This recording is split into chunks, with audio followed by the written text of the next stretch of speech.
Good evening. It is Monday night, meaning it is time for the Monday night movie talk with your host, the MovieDude Eric. Welcome back for our third episode.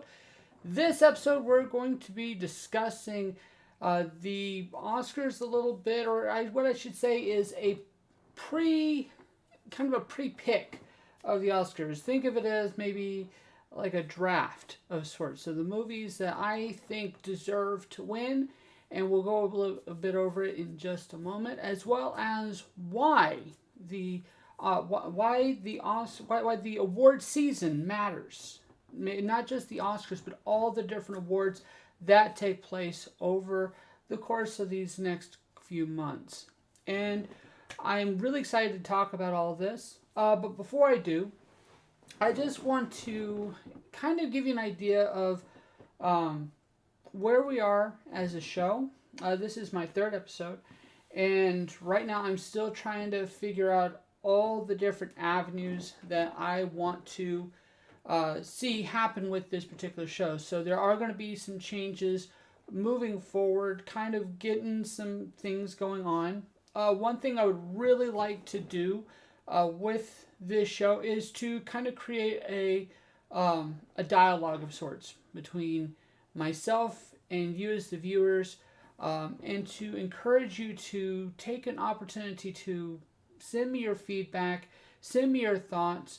Maybe that's something that we can have on the show as well, and that we can encourage some conversation, because I think that film as a medium is a medium for conversation. I think all art is, but film, I think specifically, does have that sense that it encourages people to come together, to talk about it, to express their thoughts, and to kind of find a unique way of looking at this medium. And so I really want to encourage you as the audience to send me your feedback through my Twitter feed, or through email, or even through comments on this particular video. So if that's something that you're interested in doing, I do strongly encourage that as well. I understand that, of course, there's always going to be trolls when it comes to this type of stuff. Understand that we will not be entertaining trolls on this show, but you're more than welcome to give us your feedback as well. Just understand, though, that we're going to ignore you, and if it's bad enough, we will remove you. So just keep that in mind. All right, so we have a big show ahead of us. So I do want to go ahead and start us off with the weekly rundown.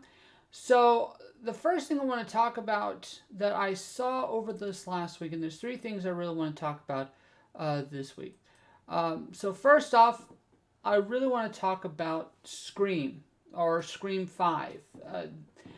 I was one of the original people who enjoyed the first Scream. I remember when I was a teenager, when the first Scream came out.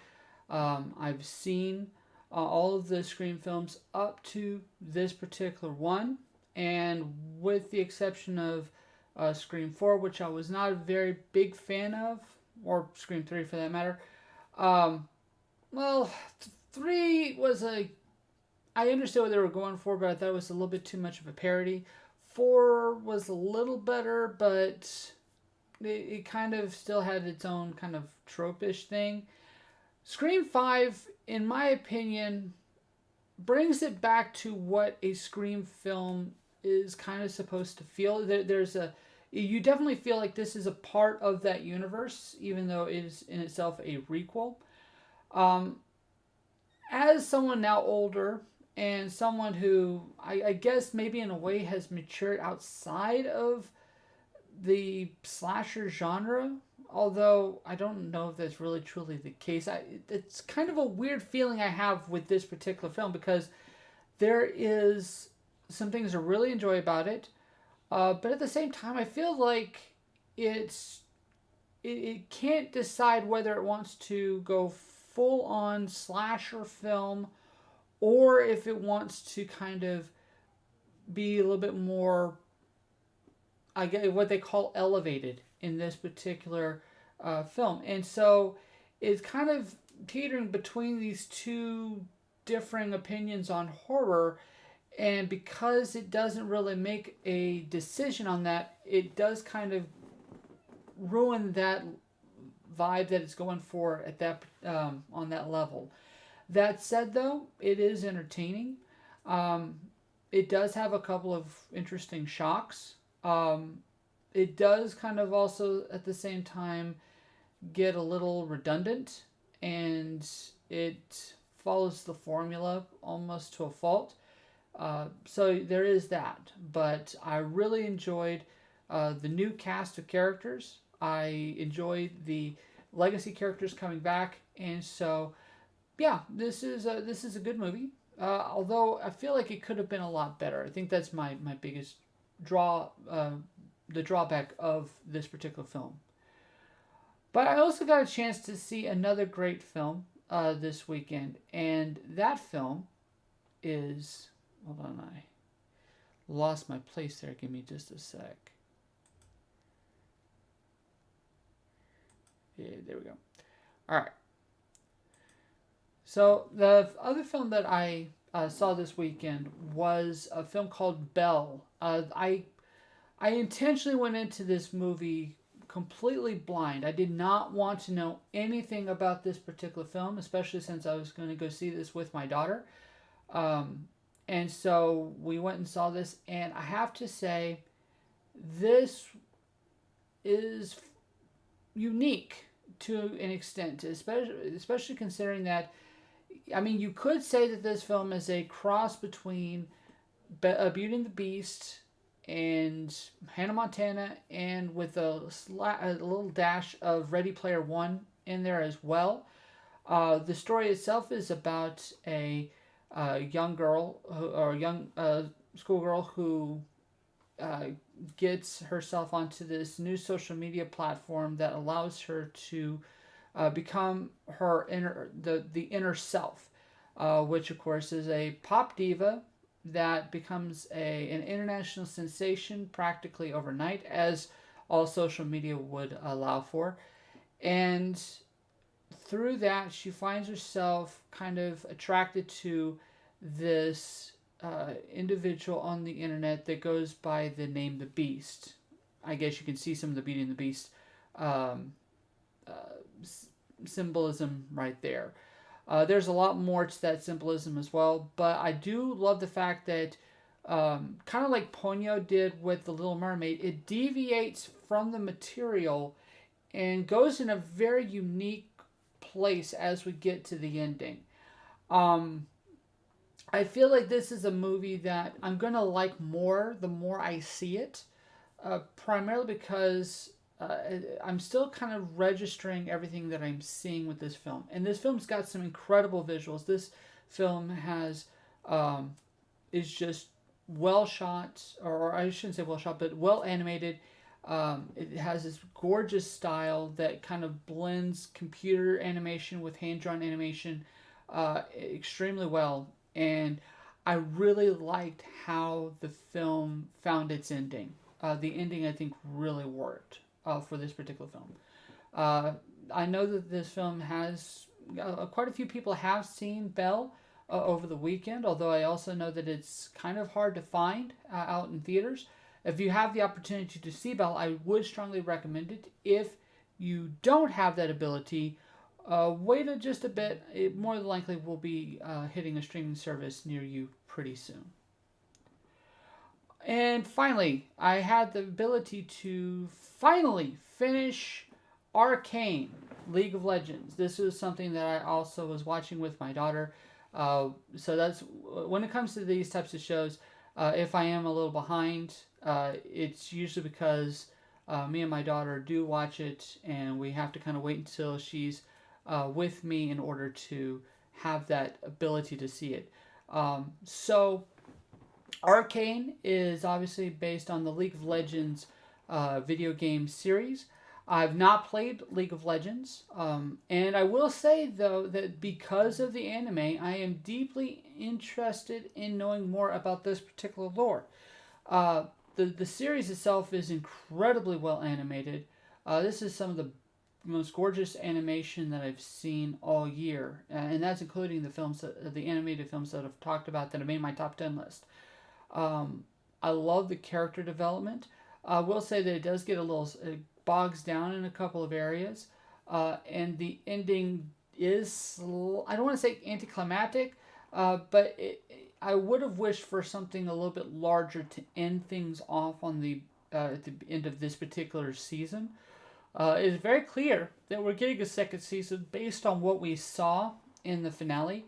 But that said, I love the character progression. I love the development. I love how the characters grow over the course of the series.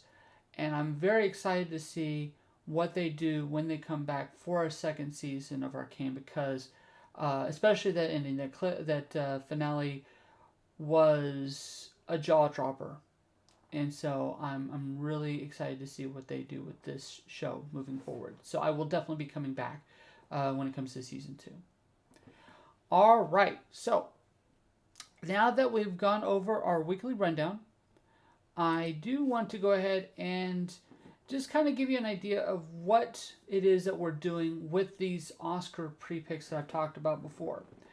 All right, so first off, when it comes to these movies, I want to say right now that these are the movies that I would give awards to. That's not to say that these are the ones that are going to get awards.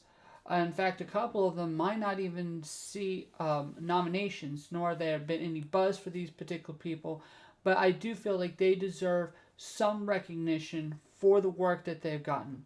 A lot of these have gotten some recognition already from certain award ceremonies and stuff like that. So, just keep that in mind. But when it comes to these particular films, these are anyone that I pick. These are the ones that I would personally give awards to if I had that ability. If I were a voter for these particular awards, I would be voting for these individuals. For my picks, I've picked a winner and a runner-up for each category. Because, in my opinion, if I would love to be talking about a lot more individuals, but just for the sake of time, I'm just going to go ahead and go with 2 for each category. Now, my picks come from my view relating to the work in that category and not to the overall work itself. So, even though someone is getting nominated for for maybe an actor or a cinematography, it doesn't mean that the entire film itself is great. It just means that the cinematography is great, that performance is great. So especially if you saw my best movies of the year and you notice that something that I picked is a lot lower on my list than another film, it doesn't mean that other film is worse. It just means that in that particular category, if I had to be honest about what I thought really worked better, this film did it better than that film. And that these are strictly my opinions and are subject to change. As maybe this time next year, I might be completely thinking otherwise. That a performance better after 3 or 4 viewings than I picked the first time around. That said, it doesn't tend to happen very often. Usually, I'm pretty stubborn when it comes to my picks. I not to say that. How do I say it? It is possible to change my mind, but you have to make a really good case for me to change. And if you disagree with my choices, I'm going to respect your opinions. Again, film is subjective. And with that subjectivity, I love knowing your choices, your picks. So if you want to, hit me up on my email, arthouselegends@gmail.com. You can hit me up on Twitter at MovieDude_Eric or at _ArthouseLegends is another great place to send me your picks or put it in the chat. That definitely helps out the algorithms as well. So feel free to throw in your opinions there as well. All right, so let's start off with our first category. And our first category is going to be Best Original Screenplay. And I think I totally screwed up this, so give me a second. All right, so for Best Original Screenplay, I'm going to start off by talking about my runner-up. And my runner-up is Paul Thomas Anderson's screenplay for Licorice Pizza. Honestly, I love this. I love this film. I think that this film is incredible. I think that this film does a great job at getting you into the vibe of the environment of this world, and getting you to understand the characters, and does a really good job at portraying those characters very well throughout the screenplay itself. That said, though, the screenplay that broke me, that just completely floored me, and that I mentioned before when I was talking about my best films of the year, was Mass. Frank Kranz wrote an incredible screenplay here. This is a screenplay I feel like is going to it is going to be it's going to be studied in film school. It's going to be studied in whenever we talk about any kind of writing for any kind of medium, to be honest. Frank Kranz just nailed this particular screenplay, especially since it's focused on these four individuals, and all four voices have a unique perspective, which I think really does a great job. And the fact that you are able to kind of evaluate the values of all four characters so well, and that all four characters have a unique perspective that is put through the screenplay, and not to be mentioning that the actors did a great job at portraying those, but the screenplay itself just really nailed that on the head, especially considering the subject matter regarding the film itself. So when it comes to screenplay, if I were to be putting in my nomination, it would be for Mass, for Best Original Screenplay. Alright, so let's talk about adapted screenplays. Now, obviously, when we're talking about adaptations, we're talking about from a prior source. Could be book, movie, play, video game. Needless to say, for my two choices for adapted screenplay, they're going to be coming from very unique adaptations. And the first one that I gotta mention as my runner-up for best adapted screenplay, my number two, my silver, goes to The Tragedy of Macbeth by Joel Cohen. And the reason why I'm giving it to him is because what he does with Macbeth. First off, he condenses the story down to its most basic parts, and he did a really good job of making those parts really stay on focus and focus itself all the way to the end, only giving us the most important parts and condensing down those scenes that were not necessary in order to get us to the finale. And especially when it comes to when it comes to Shakespeare and adapting Shakespeare, a lot of filmmakers kind of allow themselves to get a little loose and a little crazy. And so Joel Cohen just does a great job of keeping it laser focused towards the end and making sure that each scene just nails it every single time. So I will say that there's one slight problem I had with the screenplay, and probably the reason why it didn't make my best screenplay was because the character motivation for Lady Macbeth got a little bit too cut down. There was a couple of scenes that might have needed to be kept in order to, or kind of brought into more focus. But that said, I thought that this was just incredible, and the screenplay just really rocked. Alright, so my number one pick, the one that I would give the Oscar to if it were up to me, and that is going to be West Side Story. And the reason for that is because West Side Story is not a remake. What it is it's a um, reimagining, or I shouldn't say reimagining. It's a reinterpretation of the original Stephen Sondheim, Jerome Robbins uh, musical, with a look at it from today's perspective.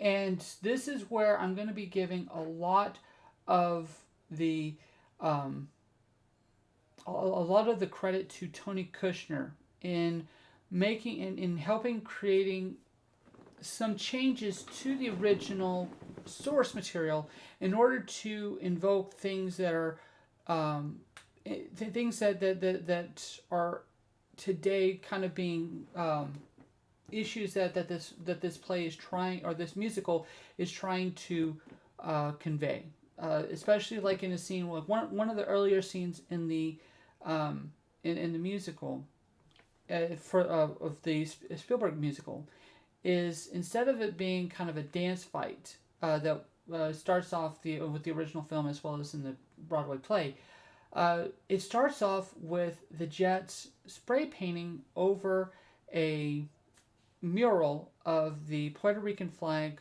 on the side of a wall. And what that does and how that kind of initiates the events moving forward kind of gives you the idea. And it's just an example of kind of the ways that they're incorporating anti-immigration, really hammering down the anti-immigration aspects of West Side Story and of the musical, while at the same time giving us opportunities to kind of modernize a story that, for the most part, does take place in the 50s. So I just really appreciate how Tony Kushner found avenues to modernize a musical of this level, and I think that he just did an incredible job with this. All right, so now that we've gone through the screenplays, let's talk about cinematography. And I will be honest here, I was really surprised. I thought that this was going to be a lock, for Dune as the film with the best cinematography, and unfortunately, I cannot give it to Dune because there's one film that just did a better job at with its photography, especially when it comes to lighting. That said, though, I cannot tell you just how impressed I am with the cinematography of Dune and what was done here. And especially when it comes to the way that the interiors and the exteriors were lit, how it was able to convey the beauty of deserts. Deserts are notoriously difficult to film in a way that is epic and sweeping. Yet they found a really good way to do that, both with the natural sand dunes of the Middle East and South and North Africa, but also through visual effects as well. But when it comes to cinematography, the film that truly did a better job at this is The Power of the Dog, and this is the one that I would give the award to. The use of natural lighting specifically with The Power of the Dog was phenomenal. Everything was extremely well shot. The way that the camera is used to kind of keep characters in focus, and how the camera specifically uses field of frame or field of view inside its frame in order to convey character power dynamics. Power dynamics is going to be very important when it comes to The Power of the Dog. And it does a really good job of making sure that you understand who has power in what scene, and especially in a pivotal scene. You see where that power dynamic changes through the cinematography, and I really enjoyed how this film uses its camera work, and so yes, that would be the one film I would give the Academy Award for for the Power of the Dog. All right, so let's talk about editing. This one's probably not going to be very difficult for me to choose because let's be honest here. First off, the editing in West Side Story was just phenomenal, especially when you're editing dance sequences especially with Tonight being the best example of editing done very well. How it puts all the different characters, especially when you have all the characters singing at the same time and being able to keep frame and focus on all of these characters. The fight sequences, the dance sequences, just the cutting between the different stories and segments of the film, and making sure that you understand where everyone is and where everything is going, how everything connects to one another, was done extremely well. But that said, though, there is one film that did it slightly better, and that is Belfast. Belfast, when it comes to editing, does all the things that West Side Story does, but what I also really appreciate about how it edits is how it goes off of individual character beats, where each character, even though we have a main protagonist, we're constantly evaluating our main protagonist towards the other characters through the editing. And I think that just gives it a bit of an edge towards West Side Story. And that says just how impressive that editing is on Belfast as opposed to West Side Story. And so, yeah, I just, it was very, very close between these two. But Belfast just did a slightly better job at it, so he's going to get my nomination. All right, so let's talk about costume design. And for this, I'm gonna give you an ability to kind of see the costumes and to see where I'm coming from with my picks. My runner-up, again, West Side Story. I mean, seriously, if you look at these particular designs, you see both kind of a contemporary look, but at the same time, it also has this kind of 1950s look at the same time. It also helps with conveying characters, especially when you are looking at the sharks and the jets, when you're looking at the designs of the gender dynamics when it comes to the gender characters. I especially like we have a trans character that's also in this particular film, and the way that the costume also works for that character as well, I thought was really good. And so I really liked how West Side Story did its costumes. That said, let's be honest here. We're going to talk about costumes, we got to talk about Dune. And Dune just nailed the costumes all the way across.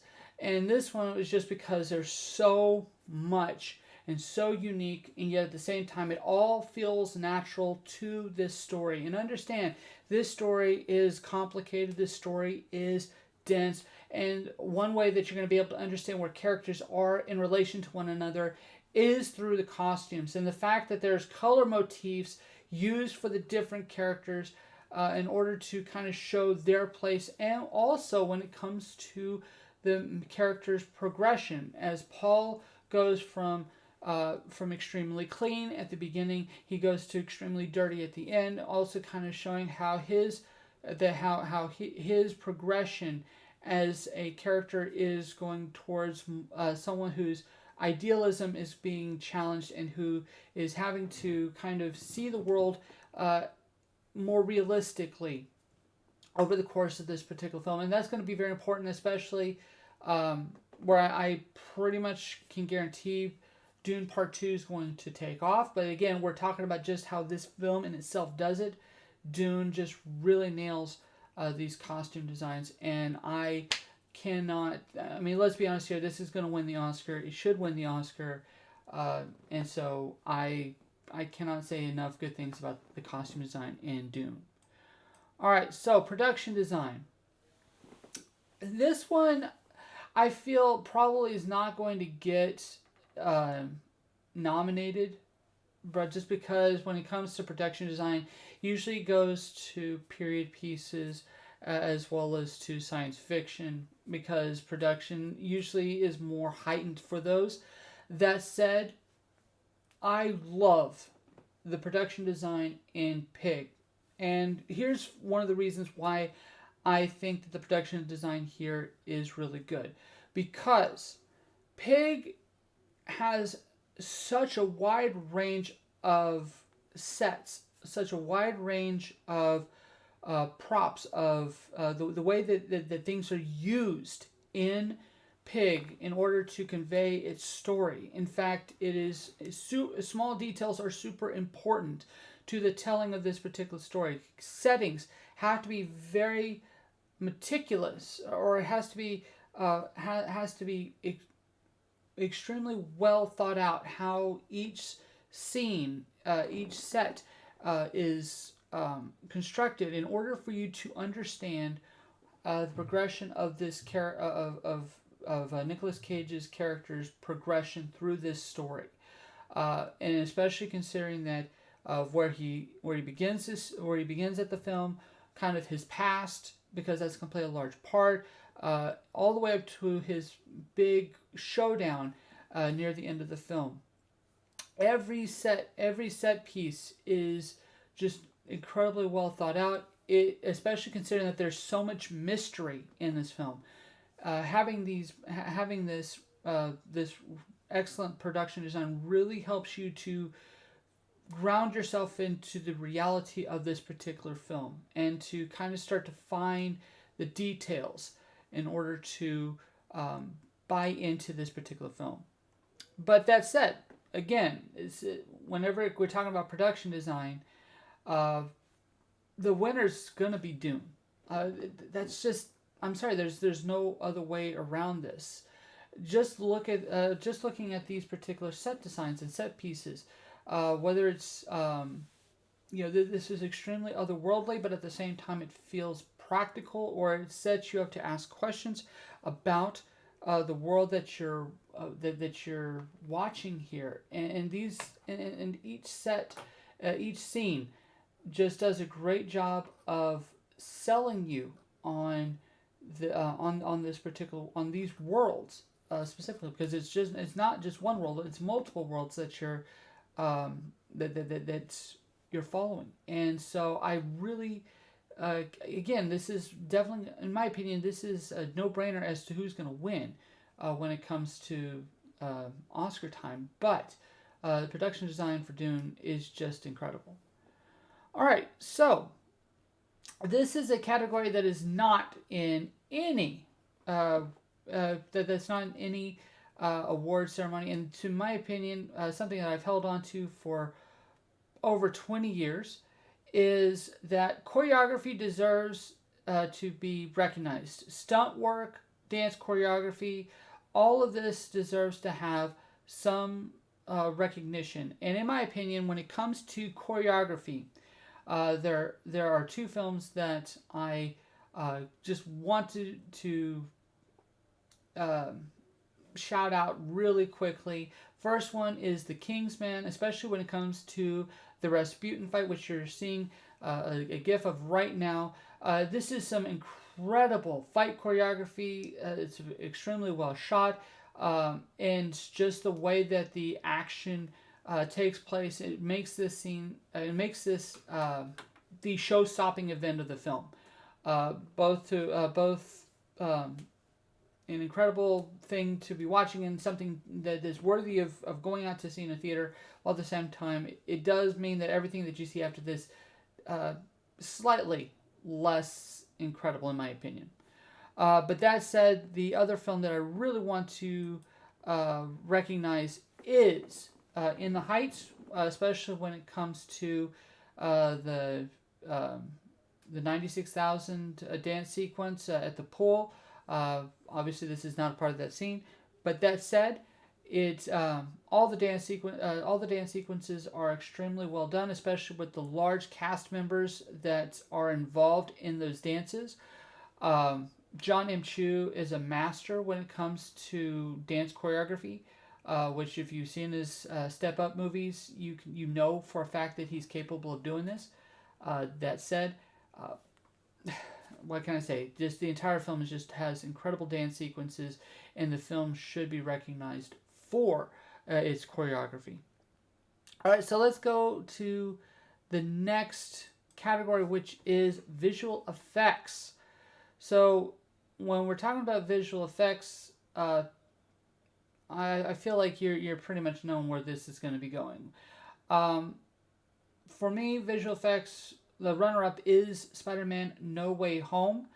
Uh, and the reason why I'm picking this over the other Marvel films, first off, Shang-Chi's visual effects are not that good. Let's just be honest here.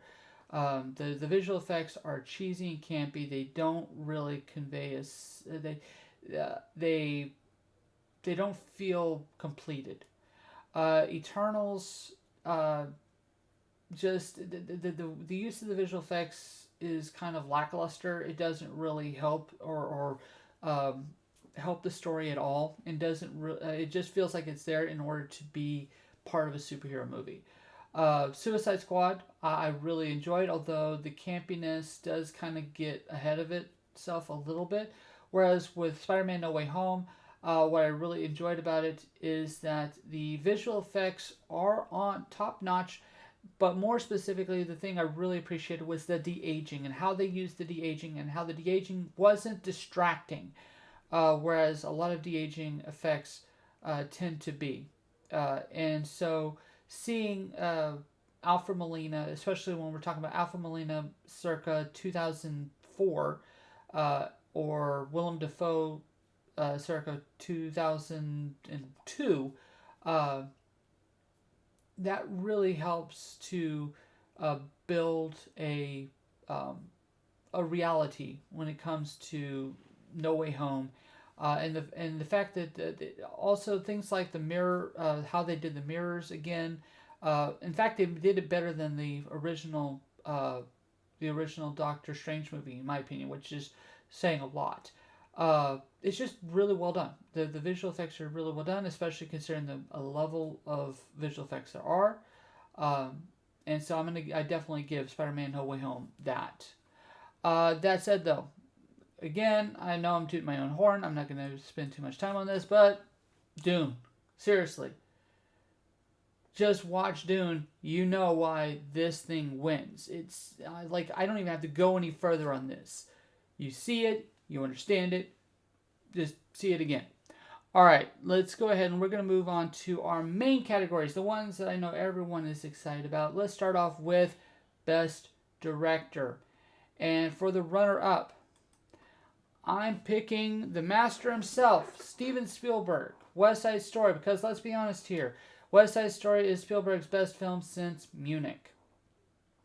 And honestly, he does a great job directing this. You can tell that he had a lot of passion for this project. When I heard that Spielberg was doing West Side Story, I was a little hesitant. I felt that this might be something self-indulgent, but it's very clear that he really wanted to do this. He had an idea. He had a passion for this. He put his A game on here. He went back to basics when it came to his visuals. He made sure to get the best actors. He just did an incredible job of making this entire package work. And Spielberg just nails it. In my opinion, I don't want to jinx it. I think that Spielberg's got a few more movies in him. But let's be honest here. It's going to be very hard to top this when it comes to later films. And at this particular point, I do just want to, I just want to appreciate Steven Spielberg for as long as he's going to still keep making films, because this is the kind of film that I want to see Spielberg making, and he does a great job here. That said, though, when it comes to directing, I guess you can already tell where I'm going with this one. But Denis Villeneuve, Dune, he totally made this thing work. He just absolutely made sure to build this universe. And understand, when you have a property like Dune that is extremely complicated, extremely difficult to adapt, and to not only do so effectively, but made sure that everyone, including an 11-year-old girl, can understand everything that's going on in this particular film. You know you did something right. And Dune just nailed it incredibly. Great film, and and as he's learned everything from his other films, you could tell that he used every trick that he learned for this, and we're all excited to see him with his second part. Whether that ends his Dune film, or if this is going to be part of a trilogy, which at this particular point I would be perfectly fine with. To take it all the way to Dune Messiah. If you want to do that, sir, you have my vote of confidence, and you get my pick for Best Director. Alright, so let's talk about supporting actresses. So my first pick is going to be Rebecca Ferguson. Now, I promise you that this is the last time that we're going to be talking about Dune for awards. Because, quite honestly, the other actors, while they're great, none of them have the range or the ability that Rebecca Ferguson has for this particular film. With this particular film, she nails her scenes. Her character has the most range from where she starts off to where she ends. Her arc is just open, and that you can pinpoint a clear direction that she has all the way through, and that goes through for Rebecca Ferguson's performance. And understand that she was up for contention with Kirsten Dunst for Power of the Dog, and I had a hard time knowing which one I was going to give the runner up to, simply because both performances were so incredible. The reason why Ferguson gets this over Dunst is just because Dunst's character is almost entirely reactive, and so while she does a great job with that reaction, I felt that the stronger performance that was able to be both proactive and reactive should have gotten this particular position. But that said, neither one had anything on my number one pick for supporting actress, which is Ariana DeBose for West Side Story. This is an incredible performance, and she just nailed this role, and she really she's both engaging to watch. I love how her character has this arc that she goes through, and actually, and I know this is going to sound extremely provocative, but I think she did a better job than Rita Moreno did in the role. And understand, I love Rita Moreno in the original West Side Story. One of my all-time favorite performances, will always be one of my all-time favorite performances. But Ariana DeBose nails it and just wipes the floor with this character. And she just makes this character so powerful and so impactful. And and a lot of it has to do with Tony Kushner's script. Again, going back to the screenplay and the fact that they were able to really develop her arc a lot better in this particular film. And she really nails this and gets those emotional moments so well. And she does an incredible job. And I really hope she wins this award. I really do. All right, so supporting actor. Now, my first pick is, again, this is one that I want to see get nominated, although maybe this is going to be a long shot, so to say. But Robin DeJesus and Tick, Tick, Boom. This performance was amazing. I love how Robin DeJesus, his character is so three-dimensional. He's not a bad guy. He's not entirely, I don't want to say likable. I think he's likable, but he's not entirely uh, a good guy. He's not a good guy. He's not a bad guy. He's just human. And his arc and who he is throughout the film is he always finds a way to bring humanity in this character, especially in other film would be two-dimensional. And a lot of it does go towards the script, goes towards the direction, but Robin DeJesus brings something into this, and he, in my opinion, deserves to get recognition for what he does with this particular role. But when it comes to Best Supporting Actor, there's only one that I can truly get behind. And the reason why is probably pretty clear if you've seen the film, but it's Cody Smith McPhee for The Power of the Dog. Because, and I'm not joking here, if you haven't seen the film, I'll just make this very clear. His performance is the reason why this film works. If he didn't nail this performance, this film would fall apart. If you can't, his acting has to give you all these different emotions and has to convey all of these things that are going on behind his eyes. This is extremely minimalist acting, but he's both proactive and reactive. And in some scenes, he's actually both at the same time. And that is some incredible acting, especially, well, like I said, very minimalist, extremely low-brow, low-key. A low-key performance here because, a lot of it's going on behind the eyes. But that's, again, the skill that Cody Smith McPhee has. This is something that he's shown over and over again in his other performances, all the way up to The Road. I remember seeing him first in The Road, and he just, over that time period, he has just grown as an actor. And honestly, I can't wait to see what he does next. He just makes such a powerful presence in this particular film, and how Jane Campion uses him, how he is photographed in this performance, just makes this character so important when you get to the end. But I'm not going to say any more because, again, if I cannot say more without giving away the most important parts of this particular, the most important parts that this film is going for. All right, so actor.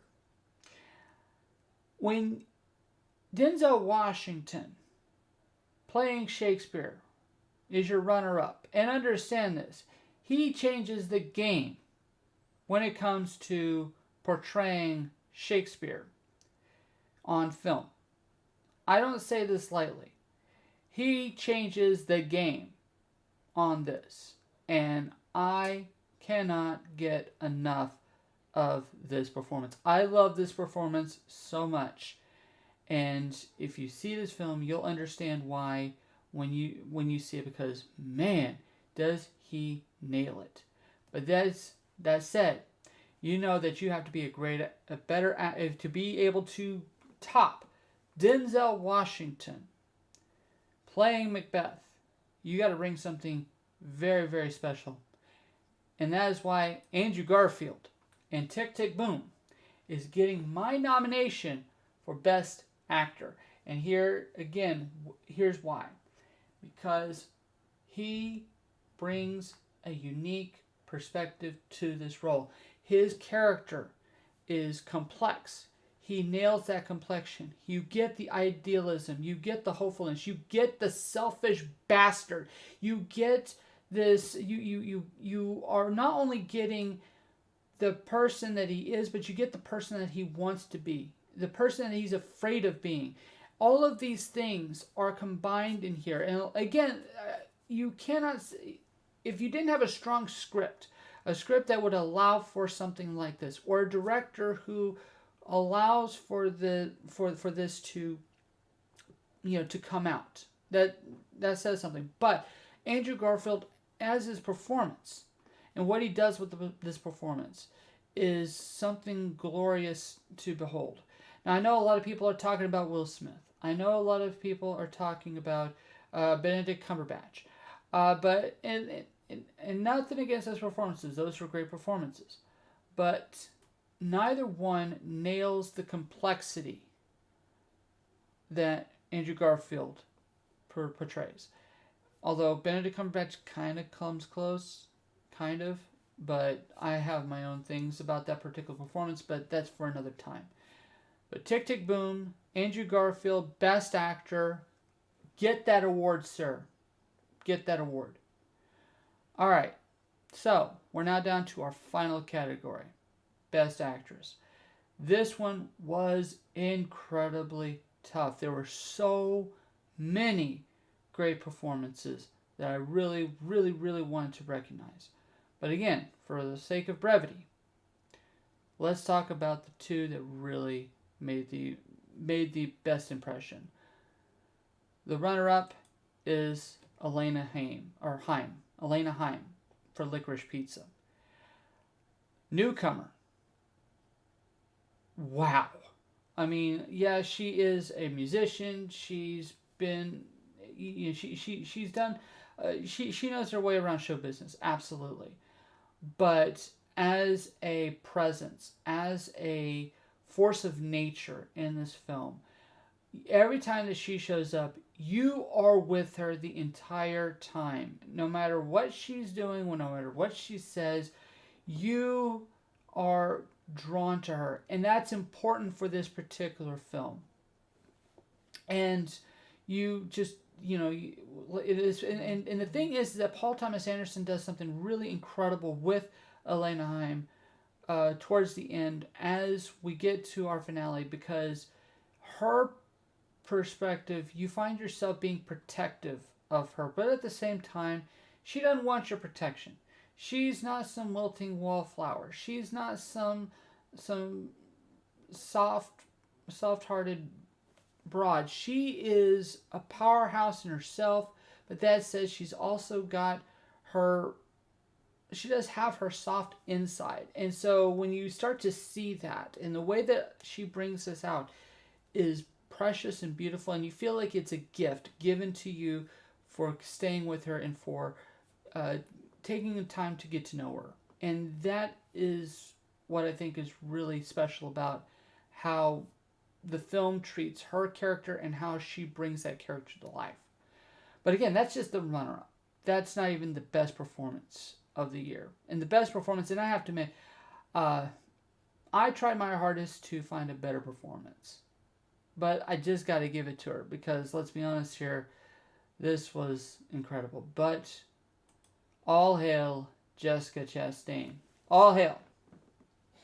She does such a great job with The Eyes of Tammy Faye as the titular Tammy Faye Baker.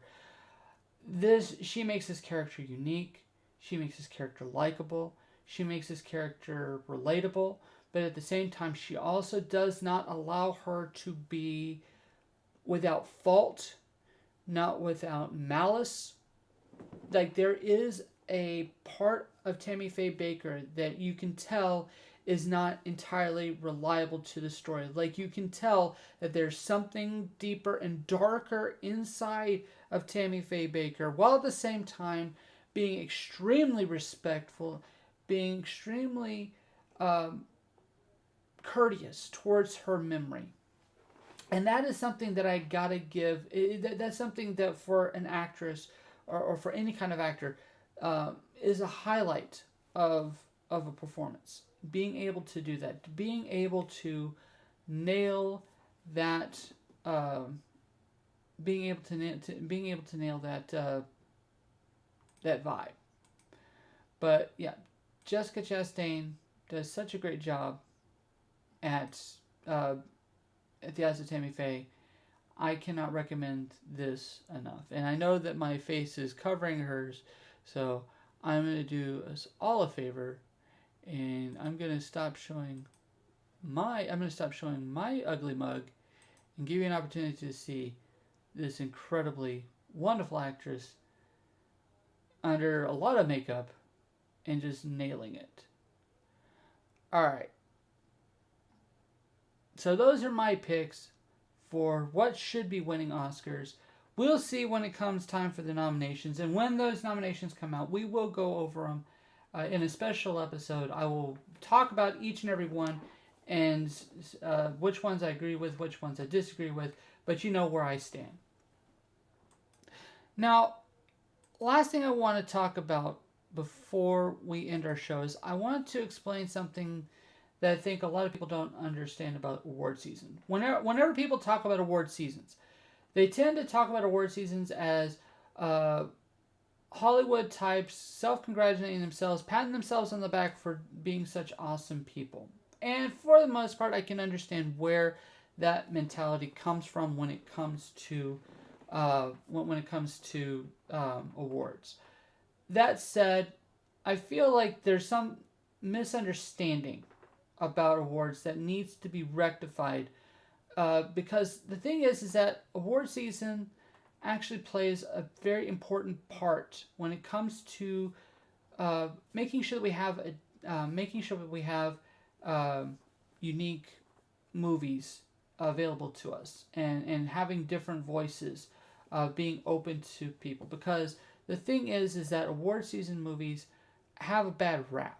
And I want to clarify just a few things about this in order for you to, when it comes to awards time, if not, you don't have to like it, but at least be able to respect the point of what award seasons do, or why it is that I think that award seasons are pretty important.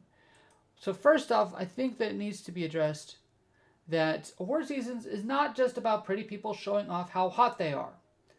That's just how they market it. Understand that if you don't have celebrities in their frilly gowns, looking the best that they can, having been in great, looking great, most people are not going to watch award shows. And if people don't watch award shows, they're not going to have award shows.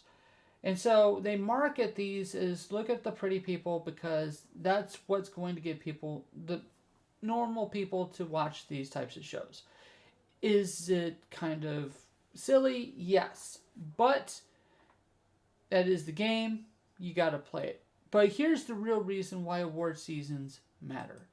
Because first off, most people don't see awards movies until they win.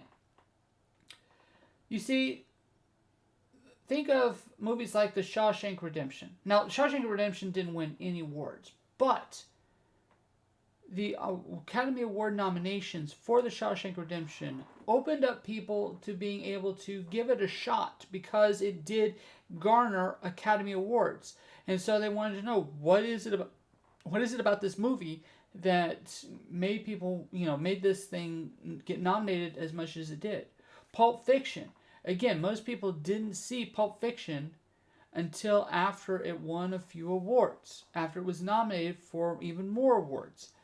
And so this builds word of mouth and buzz, and gets people to take a chance on these types of films that they may have never heard of before. Also, non-actors get a chance to have their work recognized. And why is this important? Because when you think of movies, most people only think about actors. They don't think about cinematographers. They don't think about set designs. They don't think about costumes. That's not in there. That's not what they're really thinking about. They just see actor because they know actor's name. But the thing is that some of Hollywood's most hardest working people don't get recognized for the work that they do. They don't get people knowing their names because of the great costumes that they had in Mad Max Fury Road, or the great work that they did making everyone look good in Inception. They don't get that recognition. And so these award shows give an opportunity for recognition to non-actors. It gives people an opportunity to know that these people exist, and to whenever they think about a movie, they're not just thinking about Leonardo DiCaprio in this film. They're thinking about, oh yeah, how they put that together, or how, or the script that was written for this particular film, and that the words that were developed for this film were written by someone else in order to make it sound as good as it does. The score, also, most people don't know, with the exception of maybe Hans Zimmer and John Williams, don't know any of the people who do scores. And so this is an opportunity for those people to get recognized. And this is, in my opinion, very important when it comes to award seasons. In fact, those are the awards the technical awards, in my opinion, are the ones I'm most excited about when I watch, because I want to see those people get recognized. But there's also one last reason why award seasons matter. Because this encourages future filmmakers. Because future filmmakers, young children, and people who are still probably in school are going to see these awards. They're going to see what is being recognized, especially with these non-acting categories. And they're going to say, you know what, I want to get involved. I want to be a part of movies because I want to be just like that person. And to me, that's very important. Don't get me wrong. When it comes to blockbuster films and having films that make $1 billion in the box office, they play a part. But at the same time, if that's all that we're recognizing is the amount of money being made, we are losing out on some incredible people and some incredible films that challenge our perceptions, that are things that maybe we didn't realize that we want in our entertainment, that are willing to challenge us a little bit. And those films need to be recognized, and the best way to recognize them is through the award season. All right, so that is going to be the last thing we're going to be talking about for this episode of Monday Night Movie Talk. Again, if you agree with my opinions, feel free to drop me a line. If you disagree with my opinions, drop me a line either in the chat, or you can hit me up on Twitter at MovieDude_Eric or at ArthouseLegends. You can also email me at arthouselegends@gmail.com. And who knows, maybe what you have to say might show up on our next episode. So on our next episode, we're going to be focusing on the state of horror. We just had a new Scream film out. This film kind of discusses something regarding legacy versus slasher films. And honestly, over the last decade or so, horror films have kind of have found a unique landscape in American pop culture, and I think it's time for us to really look into this and to kind of see where horror has come from and where it might be going. So hopefully you will join me for that episode. This is the Movie Dude Eric, and see you next week.